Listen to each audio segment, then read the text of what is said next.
Malisa Lassiter, and with the election less than 5 months away, BME Presents hits the streets to find out voters' main concerns and who's registered to vote. I'm here with Andrew.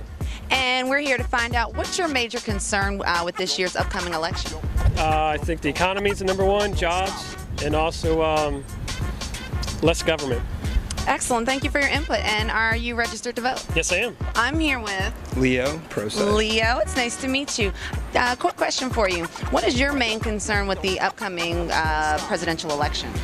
I just hope that there's not too much personal issues brought into the race this year with the people that think that Obama did a bad job and things like that. Just no personal issues, just get down to the facts, what people can do to help, that kind of thing.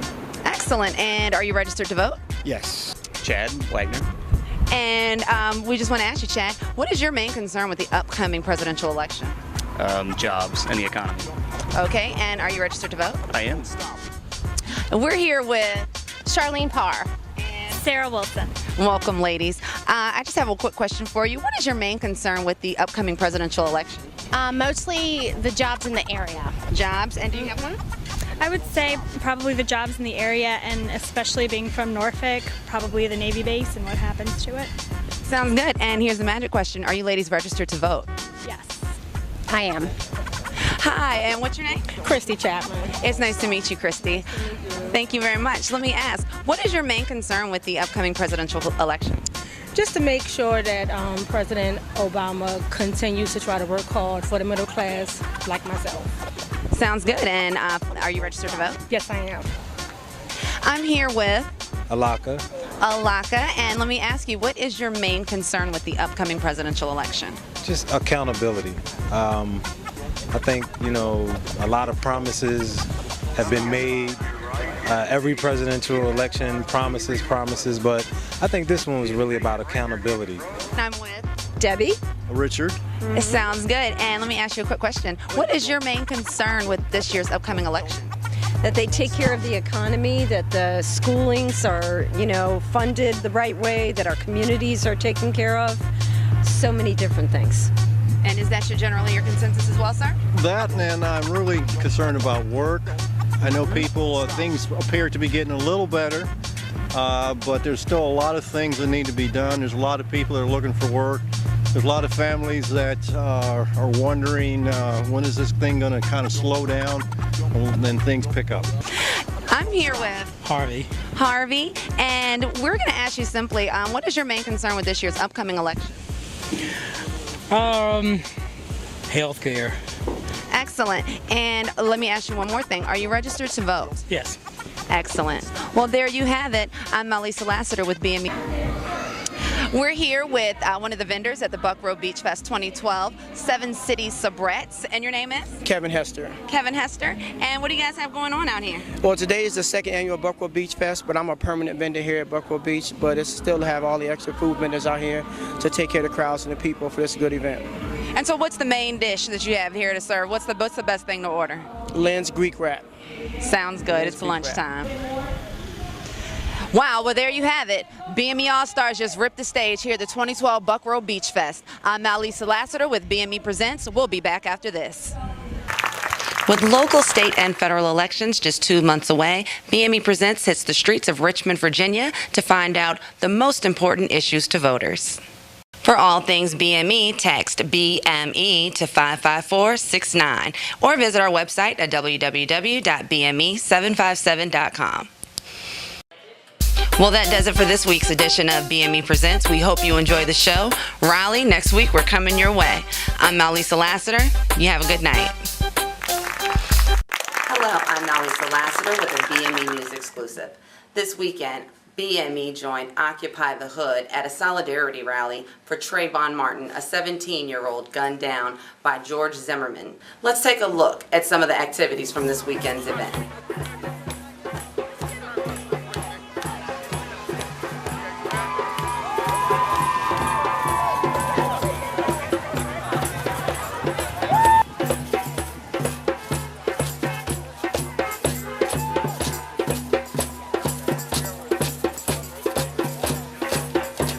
Battle Music and Entertainment would like to send our heartfelt condolences to the family and friends of Trayvon Martin and so many others like him whose stories will remain untold.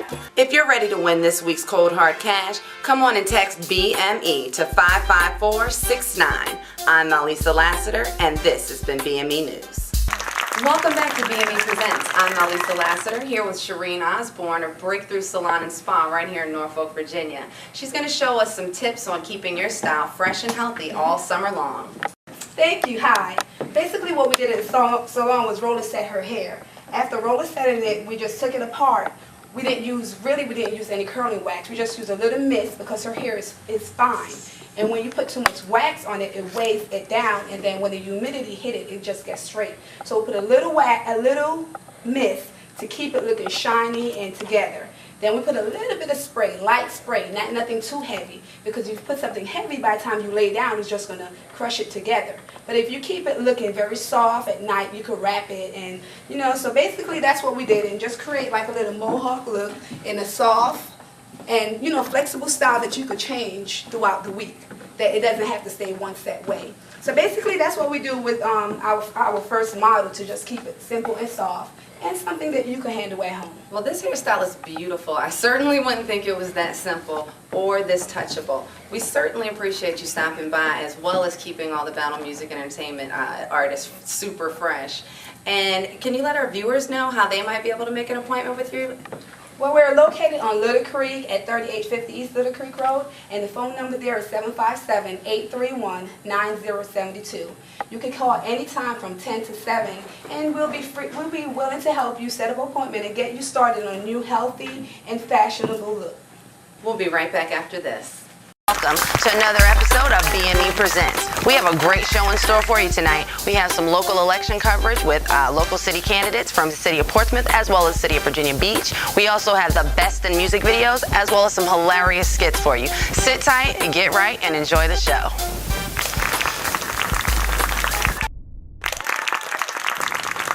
Hello and welcome back. I'm Malisa Lassiter. You're watching BME Presents, and I'm here with mayoral candidate Wally Earp of the city of Virginia Beach. Welcome to BME Presents. How are you, sir? Very well, Lily. Thanks for being here this evening and giving me the opportunity to address the people on important issues.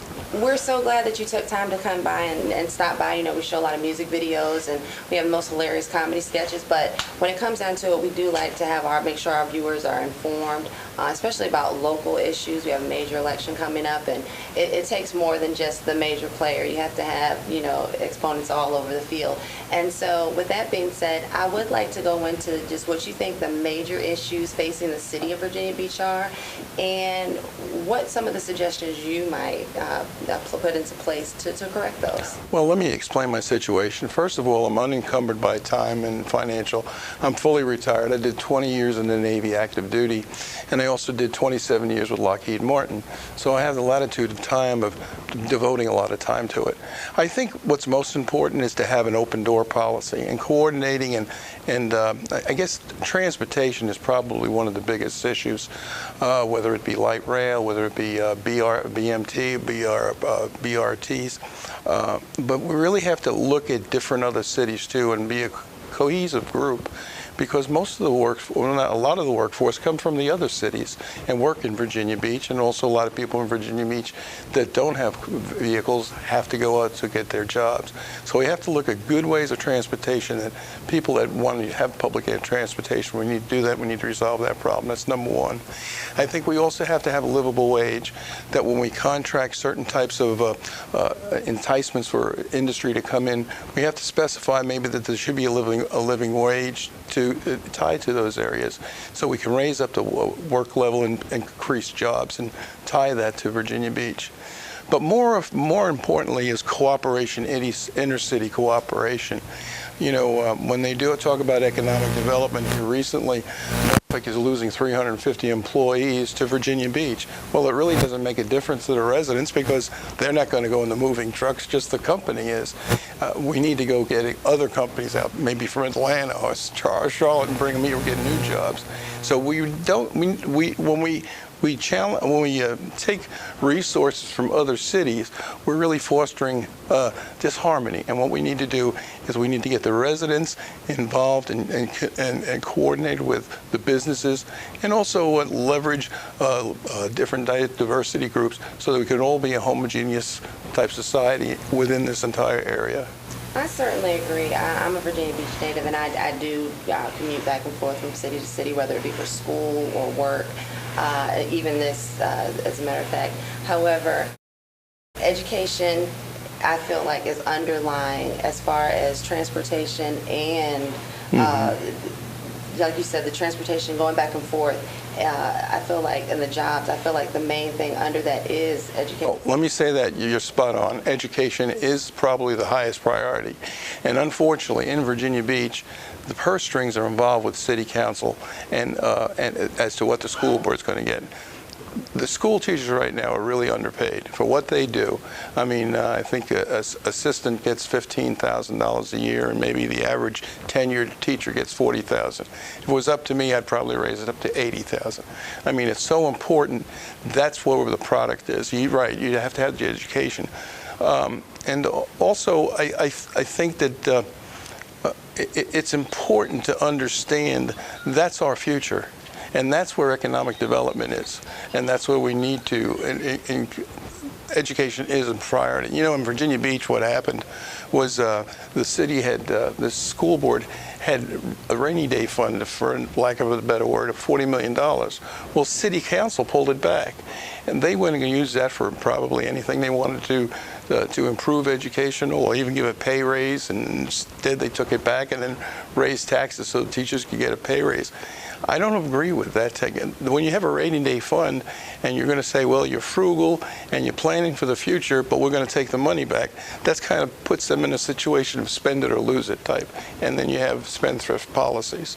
So we need to figure out a better funding formula and then not dedicated revenue streams. Let them produce their budget and see what it needs. So they need to be funding for the necessities of education, top-notch education, top-notch teachers. The teachers are underappreciated.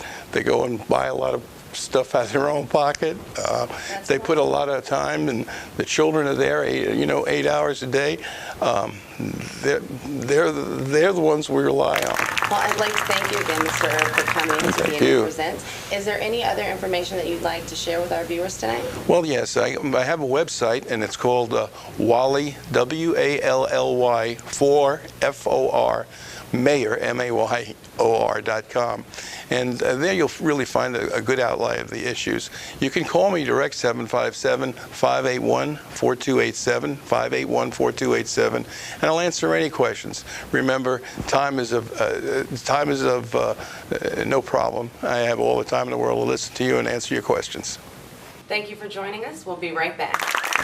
Welcome back. I'm here with Linda Ridenhour, candidate for City Council, the City of Portsmouth. Welcome to the show. How are you?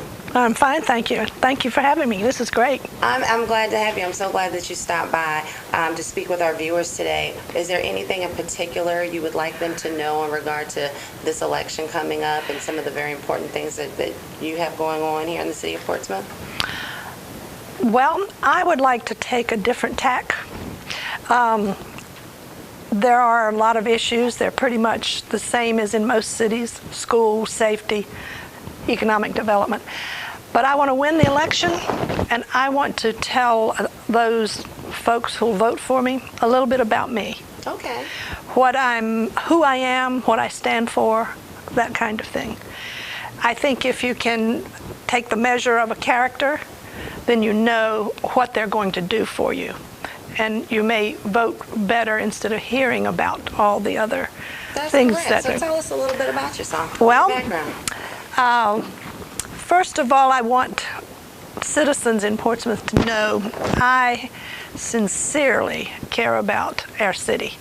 I have a vested interest here. I worked here, my kids grew up here, went to school here, I taught here. I feel like my education and experience qualifies me well to be a leader and in the city council position.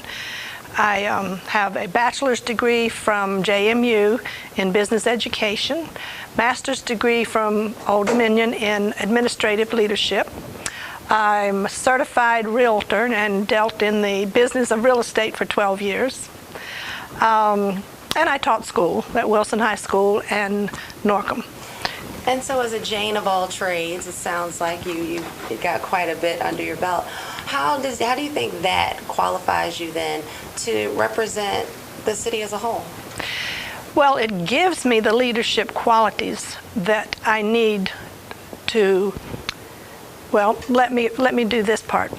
I served on several national boards and councils, 3 years on the National Board of Directors for Magnet Schools of America. So I traveled across the country with others, evaluating theme schools and implementing new schools in a theme atmosphere.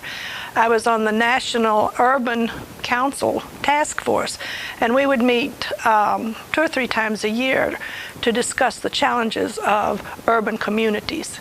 So these kinds of things and working with people in that leadership and vast area of getting along together, making decisions, deciding on whose opinions we should work with, that I think qualifies me. Also, I served 8 years on the Portsmouth School Board, and I was vice chair 4 years there.